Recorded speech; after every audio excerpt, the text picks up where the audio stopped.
ইয়া হুসাইন, ও হুসাইন, আপনি এখানে তাড়াতাড়ি আসেন। এলাকার মানুষ কাগজে যেমন লেখছে বাস্তবেও তাই। আমার দেখে হাজার হাজার লোক মুরিদ হয়ে গেছে। আপনারে পাইলে তো সবাই আমার রাহমাতুল লিল আলামিনের কর্তৃত্বটা মেনে নিবে। এরপর ইমাম হুসাইন রাদিয়াল্লাহু তাআলা আনহু চিঠি পাইয়া সব পরিবারকে লইয়া তিনি রওনা দিয়ে দিবেন। রওনা দিয়ে দিয়েছেন। ওই দিক দিয়া ইবনে জিয়াদে শুনতে পারছে নবীর নাতি ইমাম হুসাইনের প্রতিনিধির কাছে হাজার হাজার লোক মুরিদ হয়ে গেছে। ওই ইবনে জিয়াদ হলো দুষ্ট প্রকৃতির। সে মিটিং করছে, আজকে রাইতের ভিতরে যদি মুরিদ প্রত্যাখ্যান না করে, বায়াত প্রত্যাখ্যান না করে, তাইলে আমি ইবনে জিয়াদের তলোয়ার তাদের গর্দানে চলে যাবে, দেহ থেকে তাদের কল্লা আলাদা হইয়া যাবে। এই এলান যখন দিয়ে দেওয়া হলো, ইমাম মুসলিম বলেন, আমি আগের দিন নামাজ পড়াইলাম, মসজিদের ভিতরে জায়গা নাই, বারান্দায় জায়গা নাই, বাহিরেও জায়গা নাই, কিন্তু আমি যখন দেখলাম, আমি পরের দিন নামাজ পড়াইবার জন্য আমি গেলাম, ফজর নামাজে গেলাম, নামাজ পড়াইতে যাইয়া দেখি বারান্দার মুসল্লির কোনো খবর নাই। এবার জোহর নামাজ পড়াইতে গেলাম, মসজিদের ভিতরে মুসল্লির খবর নাই। এইভাবে মুসল্লির সংখ্যা কমে গেল। এখন তিনি চিন্তায় পড়ে গেলে, হাই রে, মুনাফিক যে বলছিল আসলে কি মুনাফিক কি শুরু হয়ে গেছে নাকি? তিনি রাতের বেলা এশারের নামাজটা পড়াইলেন, কোন রকম ভাবে নামাজ পড়াইলেন। ওনার দুইটা ছেলে এক বাড়ির মধ্যে তারা মেহমানদারিতে লিপ্ত আছেন। এই দিক দিয়ে রাত্রে নামাজ পড়াইয়া সিদ্ধান্ত নিল, সকালবেলা আমরা চলে যাব, হুসাইনকে বলবো, হুসাইন আপনি এলাকার মধ্যে আইসেন না, এদের হাতের লেখা সুন্দর, এদের মন ভালো না। এই কথা চিন্তা করে রাতের বেলা একটু ঘুমাইলেন। আর ওই দিক দিয়ে ইবনে জিয়াদ বলছেন যে এইভাবে হোক মুসলিমরা আটকাইবা যেন যেতে না পারে। দুইটা ঘাতক পাঠাইয়া দিল এই প্রজন্মকে ধারণা দেওয়ার জন্য। আমি শুরু থেকে শুরু করছি, নাইলে এই প্রজন্ম এই ওয়াজগুলো পাবে না, হারিয়ে ফেলবে, ডারউইনের বিবর্তনবাদের মতন সাগাত করবে। আছে না কিছু ইতিহাস বিকৃত করে, আছে না? এই জন্য আমি প্রথম থেকে শুরু করলাম বুঝার জন্য, এই প্রজন্মের জন্য। ওরা এই কথাগুলো জানে না, মুরব্বীরা জানে। এই প্রজন্মকে ইতিহাস জানাতে হবে, না হলে তো বিভিন্ন সুশীল নামের বুদ্ধিজীবী প্রতিবন্ধীরা আমাদের ইতিহাসকে বিকৃত করে ফেলবে। কথা বলেন ঠিক না বেঠিক? এই জন্য আমার যুবক ভাইয়েরা, আমার ইমাম মুসলিম রাদিয়াল্লাহু তাআলা আনহু, বসো বসো বসো বসো, একদম বসো, নিচে বসো।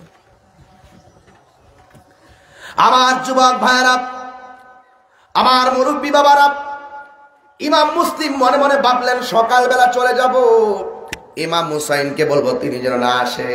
কিন্তু ফজর নামাজের টাইমে তিনি ঘর থেকে বের হবে, দেখতেছে ঘরের দরজার মধ্যে দুইটা ঘাতক দাঁড়ায় রয়েছে, দুইটা তলোয়ার নিয়ে ইমাম মুসলিমের গাড়ির উপরে ধরে দিছে। ইমাম মুসলিম রাদিয়াল্লাহু তাআলা আনহু বলে, কি ব্যাপার, তোমরা না গতকাল আমার মসজিদের মুসল্লি ছিলে, আজকে তোমরা আমার ঘাড়ের মধ্যে কেন তলোয়ার ধরলে? কয় নেতার নির্দেশ। কয় কি বলেছে কে? কয় ইবনে জিয়াদ। কয় কি বলেছে তোমাকে যেতে দেওয়া হবে না?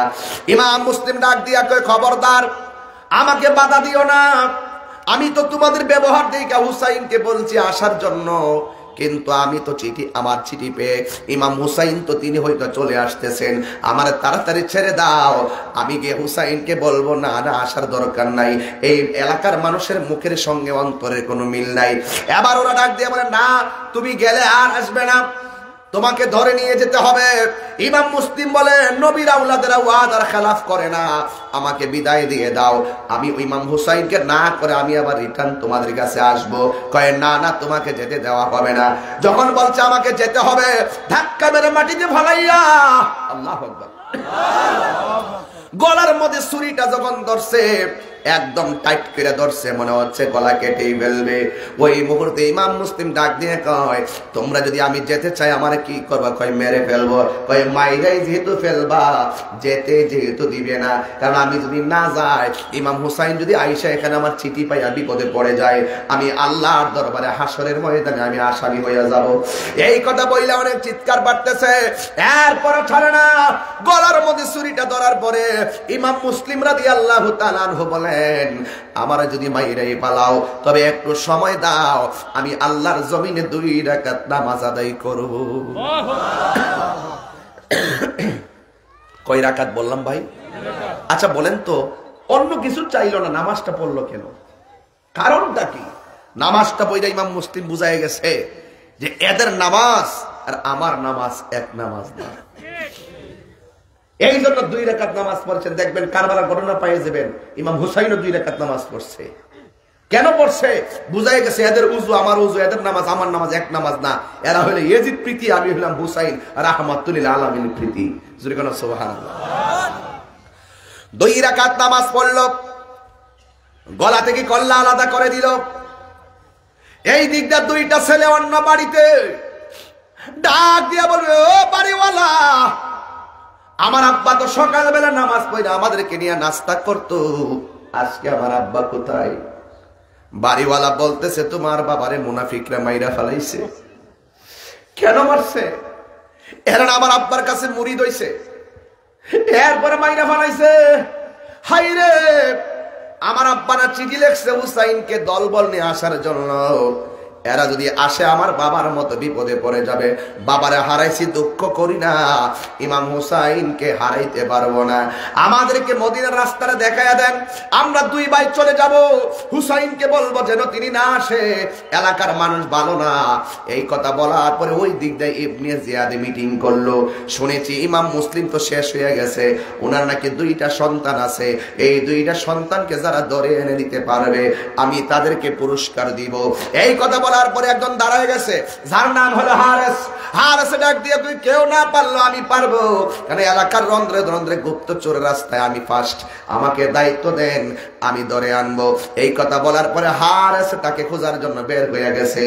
আর এই দিক দিয়ে 2টা ছেলে বলছে, তাড়াতাড়ি আমরা সুযোগ দেন, আমরা চলে যাব, হুসাইন যেন না আসে, আসলে তো আমার বাবার মতো বিপদে পড়ে যাবে। এই কথা বলার পরে বাড়িওয়ালা ডাক দিয়ে বলে, না না, এখন যাওয়া যাবে না, প্রতিদিন সকালবেলা মদিনায় একটা উটের কাফেলা যায়, ওই কাফেলার সঙ্গে তোমাকে ধরাই দিব, তাইলে রাস্তা চিনতে অসুবিধা হবে না, তোমার যাইতে কোনো অসুবিধা হবে না। পরের দিন সকাল হলো, কাফেলায় ধরাই দেওয়া হলো, রাস্তা দিয়ে রওনা দিছে। রওনা দেওয়ার পরে অনেক দূর যাওয়ার পরে পায়ে ঠসা পড়ে গেছে, হাঁটতে পারে না। এই চোখের ভিতরে বাবা রক্ত ভাসতেছে, আর হুসাইনকে যাওয়ার জন্য তাড়াহুড়া করতে গিয়ে পেরেশানি হয়ে গেছে। ছোট ভাইটা বড় ভাইরে ডাক দিয়া কয়, ভাই আমার কলিজাটা শুকায়া গেছে, গলাটা একদম শুকায়া গেছে, আমাকে একটু সময় দেন, আমি একটু পানি পান করব। আজকে কাফেলার সঙ্গে এত দূরে হাইটা যাওয়া সম্ভব না, এত দূরে যাওয়া সম্ভব না। এবার বড় ভাই ছোট ভাইরে নিয়ে গেছে পানি পান করাতে। এই দিক দিয়ে কাফেলা চলে গেছে। একটা মহিলা কূপের মধ্যে পানি তুলতেছে, বালতিটা নিচে ফেলাইয়া চেহারাটাকে যখন কূপের নিচে দিছে, আর 2টা ছেলে আস্তে আস্তে কূপের উপর দিয়ে যাইয়া দেখতেছে পানিটা কত নিচে আছে। মহিলাটা বলে, আমি যখন পানির জন্য বালতিটা নিচের মধ্যে দিয়েছি, আমি দেখতেছি পানির ভিতরে 2টা পূর্ণিমার চাঁদের মতন পুতুলের চেহারা দেখা যায়। আমি চেহারাটা দেখা মনে মনে ভাবলাম, কারণটা কি? এত সুন্দর চেহারা কোথায় পানির মধ্যে আসলো? মাথাটা তুললা দেখতেছি ফুটফুট চাঁদের মতো 2টা চেহারা, নূরে জলজল জলজল করে। জিগাই, তোমরা কে? নাম বলে না, নাম বলে যদি এলাকার মানুষ মাইরা ফালাই। একটা ভাই ডাক দিয়ে কি কমু, কই আসল কথা কইয়া দে, কই আমরা এই দেশের কেউ না, আমরা হইলাম মদিনাওয়ালার গোলাম। আর বড় করে বলে না সুবহানাল্লাহ।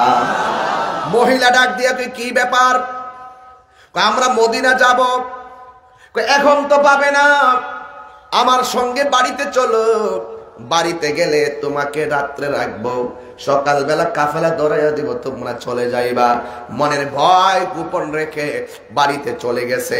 বাড়িতে যাওয়ার পরে মহিলা তাদেরকে সুন্দর করে খাওয়া দাওয়া করালো, মাথায় তেল দিয়ে দিল, পায়ের নিচে ঠসা পড়ে গেছে, মাথার চুল দিয়া ওই ঠসার ভিতরে বালুগুলো আস্তে আস্তে বের করে দিয়েছে, আরেকটা শাড়ি কাপড় দিয়ে আলাদা তারে শোয়ার জন্য ব্যবস্থা করে দিয়েছে। আর ওই দিক দিয়ে রাতের বেলা ওই মহিলার স্বামী আসলো বাড়িতে। আয়েশা ডাক দিয়া কয়, তাড়াতাড়ি ওযুর পানি দাও, তাড়াতাড়ি গোসলের পানি দাও। গোসলের পানি দিল। তাড়াতাড়ি খাবার দাও, খাবার দিল। তাড়াতাড়ি শুইয়া যাও, শুইয়া গেল। স্ত্রী ডাক দিয়ে কি ব্যাপার? কোনদিন তো এত তাড়াহুড়া করেন নাই, আজকে এত তাড়াহুড়া কেন করতেছেন? ডাক দিয়া বলে, জানো না, আমরা বহুত কষ্ট করছি জীবনে, আজকে বড় একটা অফার পেয়েছি। এই এলাকায় নাকি ইমাম মুসলিমের 2টা ছেলে আছে, এই 2টা ছেলের যদি দইরা নিতে পারি রাজার কাছে, গভর্নরের কাছে, তাইলে আমাদেরকে বিশাল বড় স্বর্ণ মুদ্রা উপহার দিবে, আমাদের আর কাজ করে খেটে খাওয়া লাগবে না। মহিলাটার ভিতরে একটা চিপ মাইরা উঠছে, ডাক দেখে ঠিক আছে আপনি ঘুমান, আমি সকালবেলা তুল্লা দিব। একটা কথা মনে রাখবেন, যারা লোভে পড়ে যায় তাদের খাওয়ানো ভাল লাগে না, যারা লোভে পড়ে যায় তাদের চোখে ঘুম আসে না। কথা বলেন ঠিক কিনা? এবার তার চোখের মধ্যে ঘুম আসে না। ওই মুহূর্তে ওই লোকটা যখন ঘুমাইতে পারে না, ইন দি মিন টাইমে হঠাৎ করে গভীর রজনীতে একটা ভাই স্বপ্নে দেখতেছেন ইমাম মুসলিম রক্ত মাখা গলা লইয়া দুইটা হাত বাড়াইয়া দরজায় দাঁড়ায় রইছে। এমন ভয়ঙ্কর স্বপ্ন যখন দেখছে রে আমার কর্মধার বন্ধুরা, ও আমার কুলাউড়ার বন্ধুরা, কি বলবো দুঃখের কথা। হঠাৎ করে ঘুমের ঘরে ভয়ঙ্কর স্বপ্ন দেখলে লাফ মাইরা উঠে, ঠিক কিনা কোন? লাভ মাইরা উইটা গেছে। ওই মুহূর্তে স্বামী ডাক দিয়া কয়, হারে চোখে কি ব্যাপার? আমার ঘরের মধ্যে বাচ্চার কান্নার আওয়াজ কোথায় থেকে আসলো? স্ত্রীটার কলিজাটা ঠাস করে মোর্চা মারছে। ডাক দিয়া কয়, না মনে হয় বাইরে কেউ চিৎকার পেরেছে। লাভ মাইরা উইটা গেছে, বাহিরে গুইরা দেখলো বাহিরে নাই। ঘরের ভিতরে আইসা দেখে একটা ভাই আরেকটা বাইরে জড়াইয়া দইরা মুখের মধ্যে হাত দিয়া কবুতরের বাচ্চার মতন থরথর করে কাঁপতেছে। হারে সে কয়, এতদিন আমি কোথায় খুঁজলাম, আমার নসিব বড় ভালো, আমার ঘরের মধ্যেই তো তারা পড়ে রইল। মাথার চুলের মধ্যে এমন ভাবে ধরলো, ধরে টাইম না ঘর থেকে বের, রুম থেকে বের করতেছে। বড় ভাইকে ছোট ভাই ডাক দিয়া কয়, ভাই এই লোকটা কেডা গো? জীবনে আমাদের মাথার চুলের মধ্যে আমার আম্মা মাথা চুলগুলোকে আঙ্গুলগুলোর চিরুনি বানাইয়া মাথা আশ্রয়া দিছে। এই চুলের মধ্যে এত জোরে তো কেউ ধরে নাই। এই লোকটাকে আমার চুলের মধ্যে টান দিয়া কেন ধরলো? কথা কইস না রে ভাই, কথা কইস না। টাইমটা খেসরাইয়া বাইরে আনলো, আইনাকে আমার ঘরের মধ্যে এই লোক আছে, আমি সারাদিন কষ্ট করলাম, চলো রাজ দরবারে। ডাক দিয়া কই, আমরা রাজ দরবারে যাবো না, আমরা মদিনার দরবারে যাব। আল্লাহু আকবার কন্যা, আমাদেরকে ছেড়ে দাও, আমরা যাব হুসাইনের কাছে যাব। আমার বাবা যেমনে জীবন দিছে আর আমাদের মাথায় যেমনে ধরা হয়েছে, ইমাম হুসাইনকে যেন এইভাবে তারা কেউ কষ্ট দিতে না পারে, এই জন্য হুসাইনকে বাবা চিঠি লিখেছে, তিনি চলে আসলে তোমরা তার সঙ্গে আচরণই করবে। আমাকে ছেড়ে দাও, আমি যাব হুসাইনকে না করার জন্য।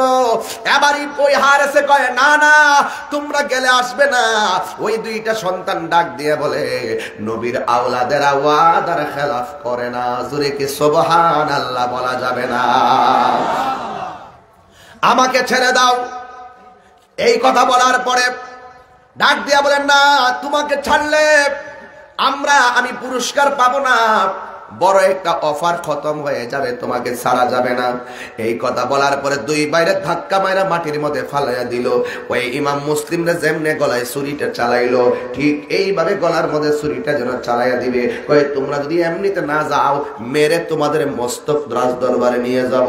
কয়, যদি তাই হয়ে থাকে, যদি যাইতেই না দাও, যদি তাই হয়ে থাকে, গলা যদি কেটেই ফেলবা, কথা একটা, একটু সময় দাও। এই ময়দানে আল্লাহর জমিনে দুইটা সেজদা দিয়া আল্লাহর কাছে অভিযোগটা কইরা যায়, আমি 2 রাকাত নামাজ পড়ব।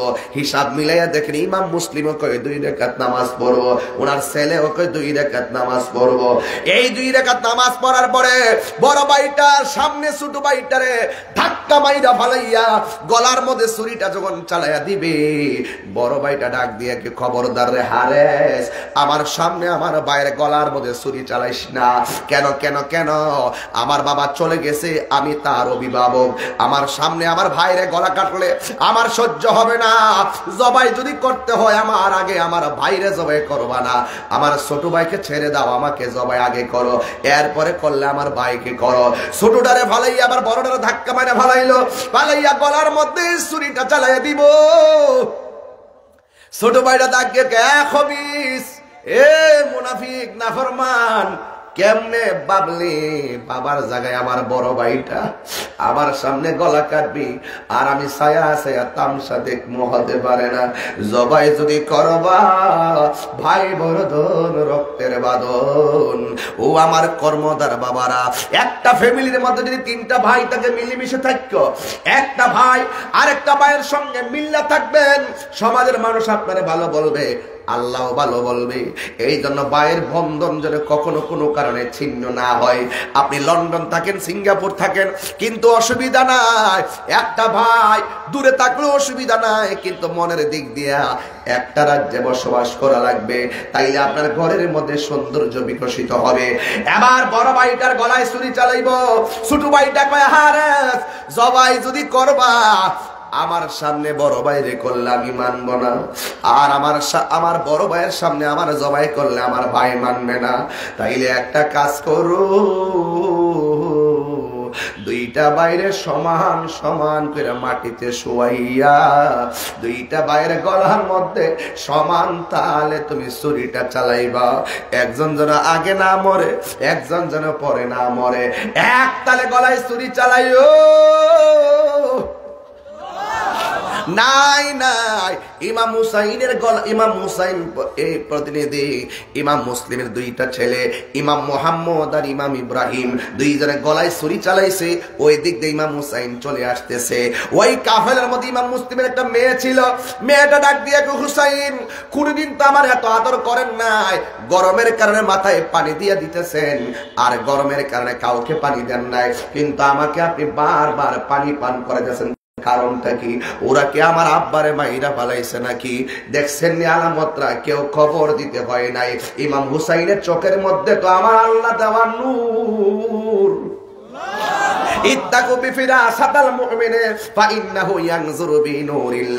এদের চোখের মধ্যে আল্লাহর নূর, মনে বাড়ি মারছে, কিন্তু বাড়িটা মারতে দেরি হঠাৎ করে দেখতেছেন একটা কাফেলা তার সামনে এমন ভাবে দাঁড়ায় গেছে, মনে হচ্ছে যে ইমাম হুসাইন একটা পক্ষ, তারা একটা পক্ষ। শহর বারো ডাক দিয়া কয়, স্বামী ওরা দিয়ে আমাদেরকে ফুলের মালা দিয়ে রিসিভ করার কথা, ওরা যেভাবে তলোয়ার দিয়ে দাঁড়ায় গেছে। ইমাম হুসাইনকে দাঁড়াও, কেন দাঁড়াইছে? আমার নানার ভবিষ্যৎবাণী আমি দেখি, আমার হাতের মধ্যে তলোয়ারটা দাও। আমার নানা বলছিল যে এই খেজুরের ডালের মধ্যে কূপ দিলে খেজুরের ডাল থেকে রক্ত বের হবে, এই জায়গাটা হবে আমার শাহাদতের সেন্টার, যেই জায়গায় গেলে গোড়ার পা গুলা মাটিতে ডেবে যাবে, ওই জায়গাটাই হলো আমার শাহাদতের সেন্টার। আমার নবী তো গায়েবের খবর দেওয়ালা। কথা বলেন না, কথা বলেন না। আরে বাবা, এই জন্য অনেক মৌলবীরাও তো কারবালার ওয়াজ করে না। কারবালার ওয়াজ করতে গেলে আমার নবী যে গায়েবের খবর জানতেন, এই কথাটা মান্য ওয়াজটা করা লাগবে। কথা বলেন ঠিক কিনা? একটা বোতল দিছে, বোতল। উম্মে সালমার কাছে নবী বলছিল, উম্মে সালমা এই বোতলের মাটিগুলো যেদিন রক্ত হয়ে যাবে, সেই দিন মনে করবা আমার কলিজার টুকরা ইমাম হুসাইন শহীদ হয়ে গেছে। আল্লাহু আকবার বলবেন না? আর বড় করবেন আল্লাহু আকবার। এবার ইমাম হুসাইন দেখলেন কূপটা দিতে দেরি, ডাল থেকে রক্ত বের হয়ে গেল, গোড়ার পা গুলো মাটিতে ডেবে গেল। খেজুরের ডাল দিয়া বালুর মধ্যে গাইরা তাবু দিয়া পর্দা বানায়া ঘর বানাইয়া ইমাম হুসাইন শহর বানো জৈনবের লইয়া, আমার বাতিজি সখিনারে লইয়া, তোমরা মহিলারা পর্দার ভিতরে অবস্থান করো, নামাজ যেমন ফরজ পর্দাও তেমন ফরজ। দেখছেন নি কারবালার শিক্ষার মধ্যে পর্দা আছে, নামাজও আছে। কথা বলেন ঠিক কিনা? ওরা বের হয় নাই। ইমাম হুসাইন পর্দার বাইরে, কি ব্যাপার? আপনার দাওয়াত করলেন, এই অবস্থা কেন? ডাক দিয়ে হুসাইন, সময় আছে আমাদের কাছে, তুমি বায়াত গ্রহণ করো, আমরা যেমনে বলি এমনে চলা লাগবে। ইমাম হুসাইন বলে, তোমরা আমাকে বলছো আমার কাছে বায়াত হবে, তোমরা নবীর আদর্শ প্রতিষ্ঠা করতে সহযোগিতা করবে, এখন তোমরা উল্টা নবীর আউলাদের বিরুদ্ধে অবস্থান নিয়েছ। তোমরা সর্বপ্রথম মুনাফিকি করেছ। এই মুনাফিকদের সাথে জীবন দেওয়া যায়, কিন্তু ঈমান দেওয়া যায় না। আরো বড় করে কোন আল্লাহু আকবার। ঈমান দেওয়া যায়। আল্লাহ বলছেন, ওয়ালা তাহসাবান্নাল্লাযীনা কুতিলু ফি সাবিলিল্লাহি আমওয়াতা বাল আহইয়াউ ইনদা রাব্বিহিম ইউরসাকুন।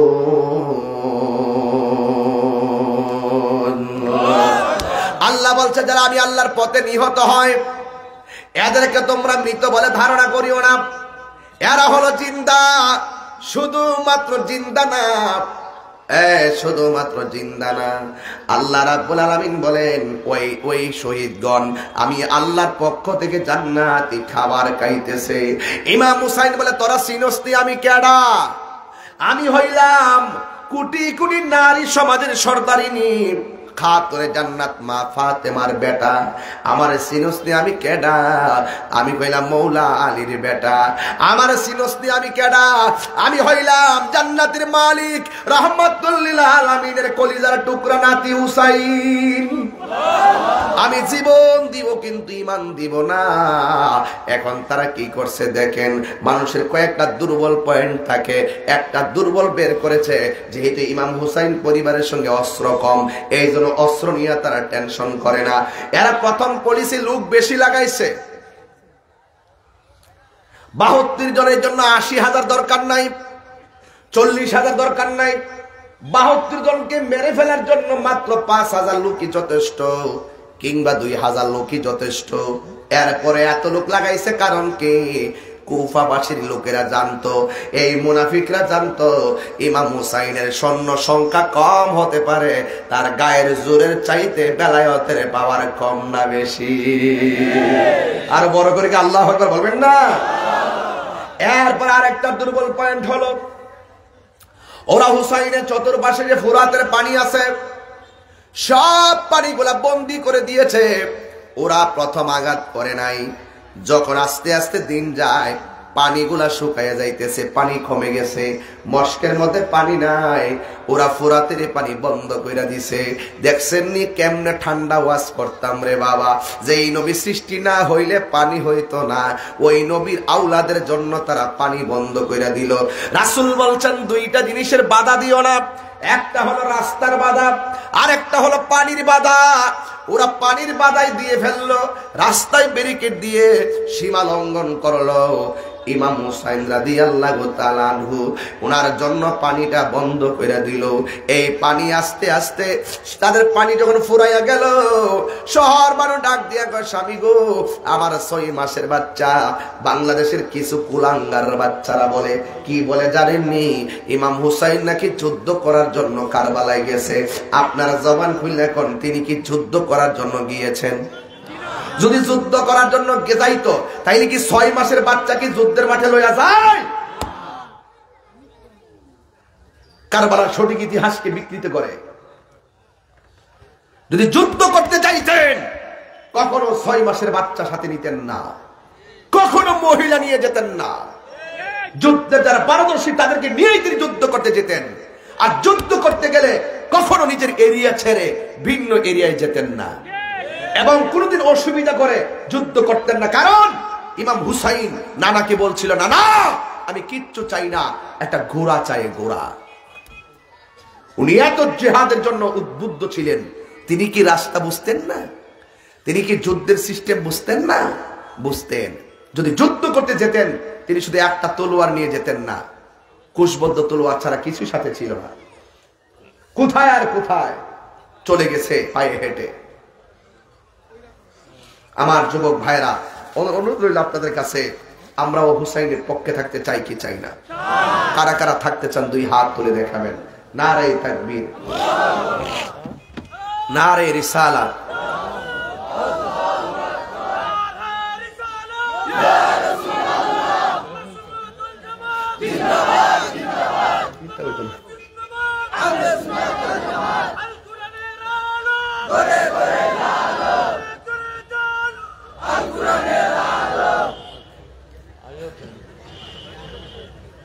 দুইটা স্লোগান দিছ, অনেক গলার আওয়াজ, মনে করছি মাইক বুঝি। এখন বুঝালো 3টা মাহফিল কেমনে করি, কি ছিলাম না ছিল, 3টা আওয়াজ দিছ, বুঝছো নি ব্যাপারটা কত জটিল। বহুত কঠিন। একবার মাইকিং করে গলাটা ভেঙে লেছি, আমি কেবার দেহ তাই কেমন ওয়াজ তিনটা করে। আল্লাহর রহমত ছাড়া সম্ভব। নবীর প্রেমিকেরা কইতাম নি একটা শান চেয়ারম্যান কি তাক ওই তো নি শান ওই তো নি রে বেটা রাখ বাবা। চেয়ারম্যান জন জোয়ান চেয়ারম্যান পাইছে, আমার গাইতে অসুবিধা কি?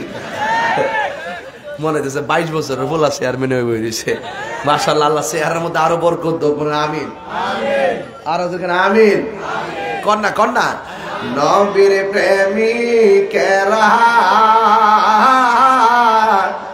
দিশাহারা মরণের ভয় করে না, প্রেম তো মরে না রে। প্রেম করেছে আইয়ুব নবী, যার প্রেমে রহিমা বিবি গো। ওরে 18 সাল কি রাখাইল তব প্রেম তো মরে না, প্রেম তো মরে না রে। প্রেম করেছে ইব্রাহিম নবী, নমরুদের আগুনে ফেলি গো। ওরে আগুন হইল ফুল বাগিচা, পশম নবীর জ্বলে না, প্রেম তো মরে না। নবীর প্রেমিকেরা দিশাহারা মরণের ভয়।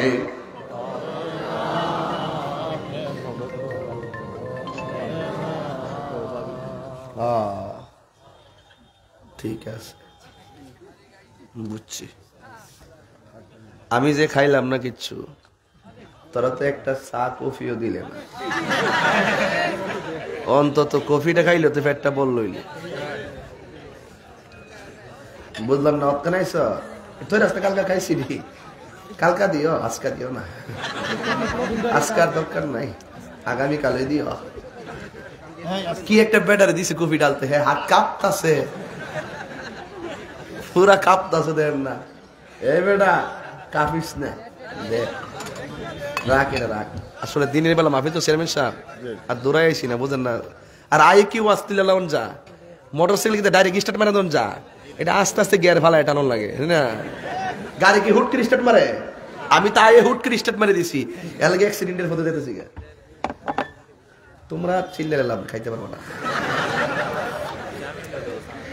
হ্যাঁ কফি তো খিরে তোর কেমন জানো পুরো ভাইরাল হয়ে গেছে না। চেয়ারম্যান সামনে দেখ না আরেকটা কাপলো, তা বুঝোস না, সামাজিক কথা বুঝোস না রে।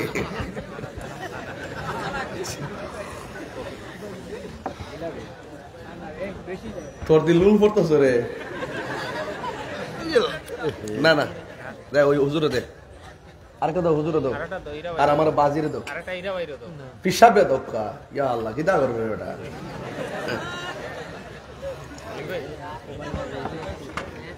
আল্লাহ আল্লাহ আল্লাহ কবুল করো, আল্লাহ কবুল করো। আচ্ছা আসেন তো না বাজান, আমি যে ওয়াজ করছি, যতক্ষণ কথা বলছি, একটা কথা কি লাইন ছাড়া বলছি? এখন কফি খাওয়ার কথা কইছি, এটা যদি লাইন ছাড়া মনে করেন করেন গা, আমার কোনো অসুবিধা। আর তাহিরিতে একটু ডাইন বাম কই না কইলে আপনার কাছে ভাল লাগে না, কিছু আইসে না জিও হালি কইলে চলতো না। হকের জন্য জীবন দিতে কথা কঠে, ডাক দিলে ফামুনি মারো। আচ্ছা দেখা যাক কে মুরব্বী কয়ো বাজা। ও আচ্ছা বাজান বাজান বাজান, ঠিক আছে দোয়া করেন। বাজান এই বাজান কষ্ট হইতাছে? একটা লক্ষণ, হুজুর আমি হুসাইনকে ভালোবাসি। ভালোবাসেন কি না? ভালোবাসেন কি না? ময়ূরো না ময়ূরো না রে জয়নাল, তুমি জয়নাল ময়ূরো না, তুমি জয়নাল মারারে গেলে নবীর বংশ থাকবে না। মহরমের 10 তারিখে না কি গাইলেন, হাইরে কি গোটাইলেন রবানা, কলিজা মোর ফাটিয়া যায় রে বলিতে তার ঘটনা। এখন হাসান শহীদ জহরেতে, হুসেন শহীদ কারবালা, আরে হুসেন শহীদ কারবালা।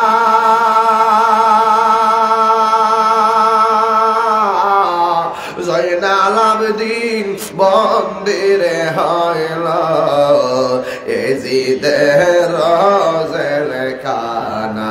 এখন না মহরমের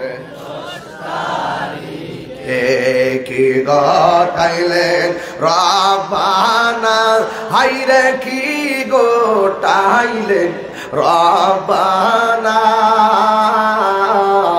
কলিজা মোর ফাটিয়া যায় রে বলিতে তার ঘটনা। আমরা কি এজিদি মুসলমান না হুসাইনি মুসলমান? এজিদ কাফের, এজিদ বেঈমান, ঠিক কিনা বলেন? এজিদের সঙ্গে আমাদের কোনো সম্পর্ক? বাস আমরা হুসাইনি মুসলমান। কারা কারা হুসাইনি মুসলমান হাত তোলেন তো, হাত নামান। মাশাআল্লাহ, হাজার হাজার মানুষ, প্যান্ডেলে জায়গা হচ্ছে না। একটা লোক বলেন হুজুর আমি হুসাইনকে মোহব্বত কইরা আমার আব্বা আম্মা রুহের মাগফিরাতের জন্য এই মাহফিলটাতে পকেটে ছিল 1000 টাকা, আমি আজকের মাহফিলে নগদ দিয়া দিলাম। একটা লোক হাত তোলেন, হুজুর আমি 1000 টাকা নগদ দিয়া দিলাম। কে দিবেন? দেন টাকাটা। আইন দেখছেন নিও, টাকা দিতে মন লাগে, এই মন লাগে মন। দেখেন যে লোকটা দাঁড়ায় গেছে, এই লোকটা হুসাইনকে কত মোহব্বত করে। আল্লাহু আকবার। দোয়া না করে একটা লোক উঠবেন না, খবরদার। আমি একটু পরে দোয়া করব, কিন্তু দোয়া না করে কেউ যাবে না। দোয়াও মুখল ইবাদত, দোয়া হলো ইবাদতের মগজ। আয়েন কে দিবেন নিয়ে আসেন। আসেননি কেউ? 500 আছে কেউ? 500? বাবা আপনার নামটা কি? ফজলু মিয়া। ফজলু মিয়া দিছে নগদ 1000 টাকা। বলেন মারহাবা। আল্লাহ আপনি কবুল করেন, আমিন করেন। আর একজন দেন 1000। কে দিবে? একদম দিল নরম করে বলেন, আপনি আপনার টাকাটা কিন্তু আমি আনার তৌফিক নাই, আমার সাধ্য নাই। যদি আপনি না দেন, আল্লাহর দেওয়া সম্পদ আহলে বাইতের মহব্বতে দিয়ে দিবেন। দৌড় দেন টাকাটা লয়া। অন্তত পক্ষে যেন ইমাম হুসাইন খুশি হয়ে যায়। তিনি খুশি হয়ে গেলে আপনাকে ছাড়া জান্নাতে যাবে না ইনশাআল্লাহ। কে দিবেন বাবা? আসেন, আইন, দৌড় দেন, আসেন, অসুবিধা নাই। 3টা লোক মনে হয় পেয়ে গেছে। নামটা কি বাবা? মোহাম্মদ রুবেল মিয়া। 1000 টাকা। বলেন মারহাবা, আমিন। আল্লাহ আপনি কবুল করেন, আমিন করেন। এই কারো এই সাদা ঠিক না, যাইবেন, অসুবিধা নাই। আমি কাউরে ধরে রাখতাম, কিন্তু মাহফিলের বিঘ্নতা ঘটাবেন না। আমি দোয়া করে দেবেন একটু পরেই। এই জন্য আমি ভূমিকায় অন্য প্রসঙ্গে কথা না বলে একটা লাইনে কথা বলছি, যেন আপনারা বিষয়টা বুঝতে সক্ষম হন। নাম কি বাবা? মোহাম্মদ সুফি মিয়া। আল্লাহ তিনি দিয়েছেন নগদ 1000 টাকা। বলেন মারহাবা। আল্লাহ আপনি কবুল করেন। আর 2টা লোক লাগবো, একটা ইমাম হাসানের মহব্বতে আর একটা ইমাম হুসাইনের মহব্বতে, তাইলে আবার পাক পান্ডাতনা মিলে যায়। কে দিবেন আর 1000 টাকা? ইমাম হাসানের প্রেমে দেন একজন, ইমাম হুসাইনের প্রেমে দেন একজন। কে দিবেন? হাত তোলেন। যাদেরকে নিয়ে আমি আলোচনা করলাম, এমন প্রেমিক কেউ আছেন? দেন 1000 টাকা দিবেন। কেউ আছে ভাই?